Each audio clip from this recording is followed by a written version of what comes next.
Τι θα πληρώσω πάλι? Για να το δω. Πάρτο!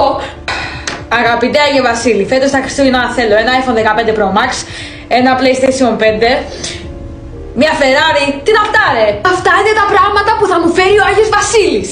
Λοιπόν, άκουσε να δεις, μου είπα ταξωτικά ότι ο Άγιος Βασίλης φέτος είναι άρρωστος. Δεν νομίζω να έρθει να σου φέρει το δώρο σου. Μπαμπά, μη λες ψέματα, οι Άγιοι δεν αρρωσταίνουν. Ναι, αλλά άκουσα ότι έχει να πάει τα δώρα σε πολλά παιδιά. Δεν θα προλάβει να φέρει και το δικό σου. Δεν πειράζει, του χρόνου. Ψέματα λες, κάθε χρόνο μου φέρνει ο Άγιος Βασίλης το δώρο μου. Θα σου πω κάτι, αλλά μην το πεις σε κανέναν.